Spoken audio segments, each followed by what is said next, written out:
সেদিন ভিডিওতে রান্না করছিলাম মুরগির মাংস, কিন্তু একজনে কমেন্ট করেছে, ওয়াও আপু গরুর গোশতটা তো অনেক রান্না সুন্দর হয়েছে। না দেখে কমেন্ট করেন আপনারা কেন বলতে পারেন?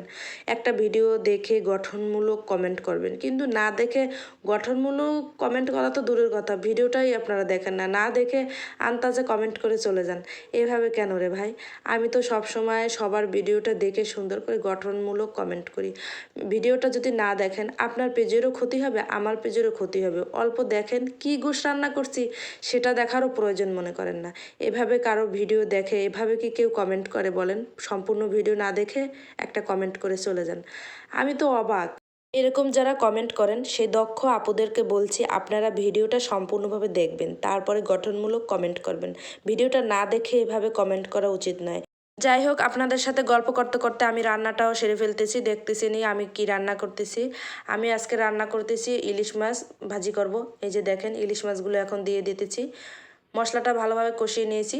আজকে ইলিশ মাছটা ভেজে রান্না করব না, একদম দেখতেই পাচ্ছেন কিভাবে রান্না করতেছি। এভাবে ইলিশ মাছটা খেতে অনেক ভালো লাগে। আপনারা যদি এভাবে কখনো না খেয়ে থাকেন, একবার ট্রাই করে না হয় দেখবেন, আশা করি ভালো লাগবে খেতে। অনেক সময় ইলিশ মাছটা তেলে ভাজিও করি, আবার ভাজি করি না, এভাবে রান্না করছি আজকে। পরিমাণ মতন পানি দিয়ে দিয়েছি, দেখতেই পাচ্ছেন। এবার হালকাভাবে নেড়ে দিই। আমার সব সময় বিবেকে বাধে যখন মানুষকে কমেন্ট করি যে ভালোভাবে ভিডিওটা দেখে তারপরে গঠনমূলক কমেন্ট করি, এভাবে কেন কমেন্ট করব?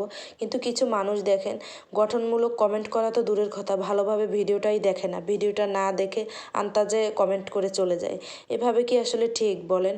আপনারা সবসময় সবার সম্পূর্ণ ভিডিও দেখবেন, তারপর সুন্দরভাবে একটা কমেন্ট করবেন।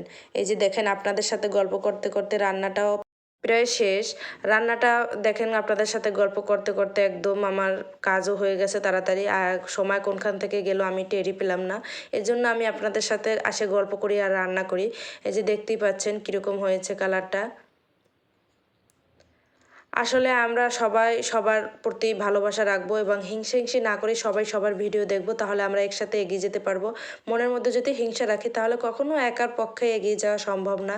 এজন্য বলছি আবার, সবাই সবার ভিডিও না টেনে সম্পূর্ণ দেখব, কারো মনে হিংসা রাখবো না, তাহলে আমরা একসাথে এগিয়ে যেতে পারবো। আসলে হয় কি, কারো ভিডিও যদি আমরা টেনে দেখি তাহলে আমাদের সবারই ক্ষতি, কারণ ভিডিওটা না টেনে দেখলে আমারও ভালো আপনারও ভালো। তাই বলছি আবারও, দেখেন আপনাদের সাথে গল্প করতে করতে আবার এই মাছটাও রান্না করা হয়ে যাচ্ছে। নদীর ফেয়া মাছ, আমাদের বাসায় মেহমান আসতেছে তাই রান্নাবান্না চলতেছে। আরও অন্য অন্য কিছু রান্না করেছি, তা সব আসলে ভিডিও করতে পারতেছিলাম না, কারণ ছোট বাচ্চা আছে, জানেনই তো আপনারা। এই যে রান্নাটা এটাও প্রায় শেষ হয়ে গেল।